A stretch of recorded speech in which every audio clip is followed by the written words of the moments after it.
So, Russia has invaded Ukraine and gas sales have paid for all the weapons to do it. And I want to stop using Russian gas and replace it with cheap electricity. This won't save money on energy bills, but it will save me having to buy a new gas boiler, so it will save money. So I thought I'd show how I've done this and for hot water. I've already stopped using gas for heating by using a cheap portable heat pump, which I've shown in another video. And I have two sources of cheap electricity. I've got the cheap nighttime tariff, which I have from a smart meter on Octopus EV Go, and also I've got solar. But for this video I will ignore the solar because you can't rely on it in winter and because most people don't have it. So for me the problem becomes, how do I store enough hot water for one day's use from that cheap nighttime tariff? And my hot water cylinder is only small, and the immersion heater is on the top, and it only heats up the water that's on the top. So I can only store enough hot water for about one small bath or maybe 2 showers. And that's not enough hot water, which means half of our hot water would have come from gas or expensive electric. And the solution I've come up with is a destratification pump, and I've done a DIY destratification pump. And what it is it's a pump that circulates the water around the hot water cylinder so that the immersion heater can heat the whole volume of the tank, and I can store more cheap hot water. So this is a drawing of what all the plumbing in the airing cupboard used to look like. All these valves, these are valves, these bow ties, and the P's are pump. And then this is the destratification pump that I'm putting in. This is what it's going to look like.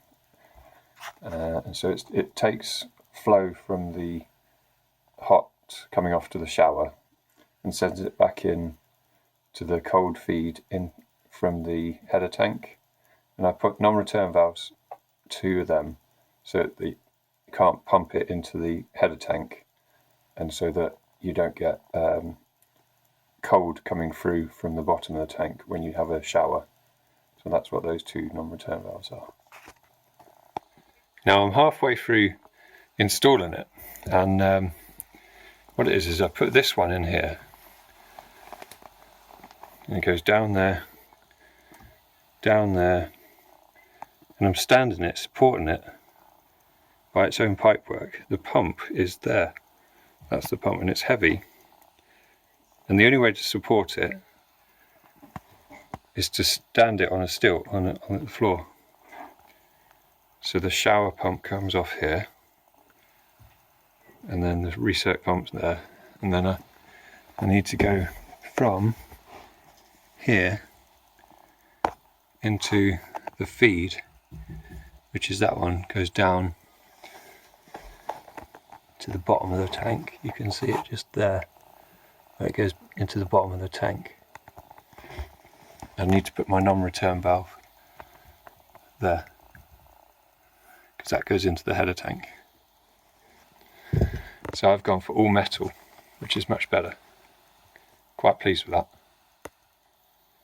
So this is what I'm going to make it with. Just these sort of, they've got solder inside them, and they're pretty easy to work with. As long as you've got a blue flame on them, they work fine, and you have to put a bit of flux in there as well. And they're already clean, so you kind of don't need to clean it. And the best thing for cutting pipe, you've got to get one of these. They're really easy to use, much better than using a hacksaw. And it leaves a nice edge on it as well. Leaves a nice curved edge for putting into your connection. Just makes the job a lot easier, a lot more fun. And the other thing to bear in mind is if you're doing any plumbing job, make sure you've got a load of these different like stopper things for stopping pipes. These are great for if you've got an emergency or you've messed up and need to block a hole. You can block a hole with like end caps, or you can even block a pipe with that thing. It's like a cork in a bottle kind of thing. You need different sizes as well. You only work in 22mm or 15mm pipe.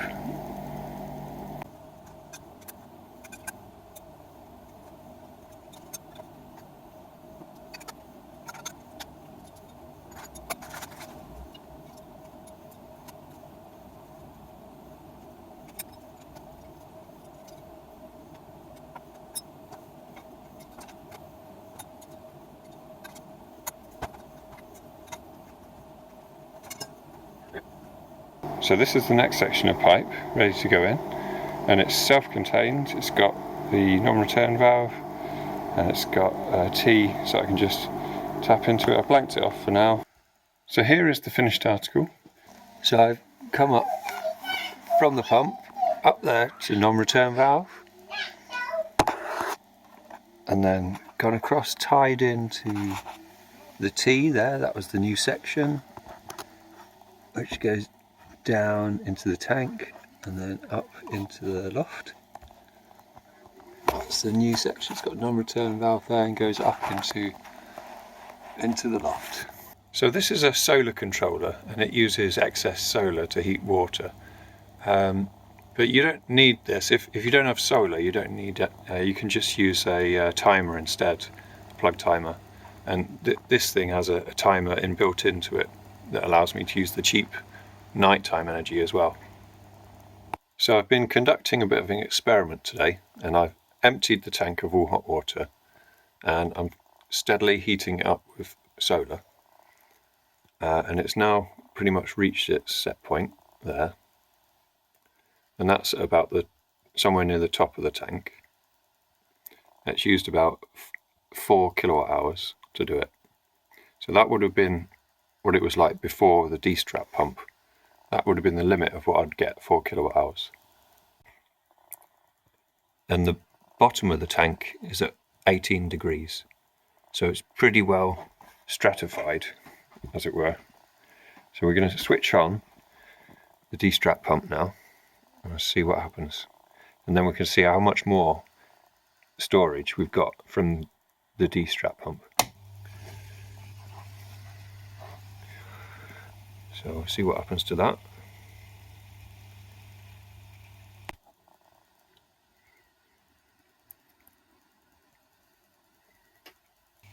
So the bottom of the tank is now up to 40 almost. And the top of the tank is at 45. And that didn't take very long, took a couple of minutes. So that's pretty good, pretty fast acting. So the result was we've gone from 4 kilowatt hours storage without the destratification pump up to 6 kilowatt hours of storage, which is pretty good. That's enough for an extra shower and a half. So with all of that, we should be able to get about 4 showers out of the tank, or about a bath and a couple of showers. So that's enough to sort the whole family for washing and cleaning. So that's pretty good. That means we can get rid of the gas boiler. We don't have to replace it. So that's going to be a big saving.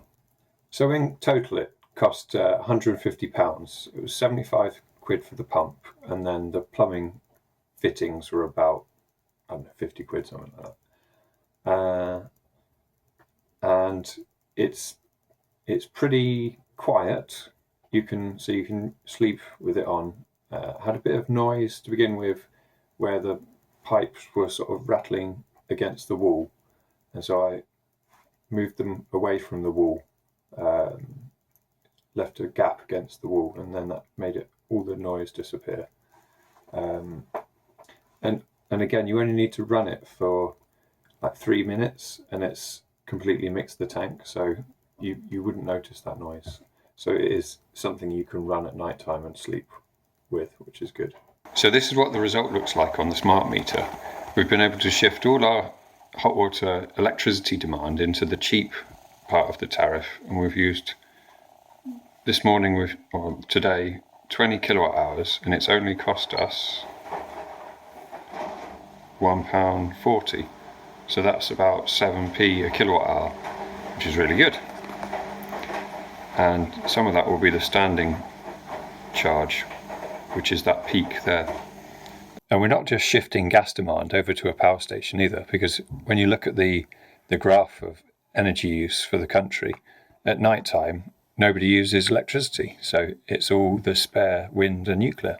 As you can see on the graph, the blue gas usage drops right down in the hours where I was using my electricity. So we can now switch the gas off, so we don't need it anymore.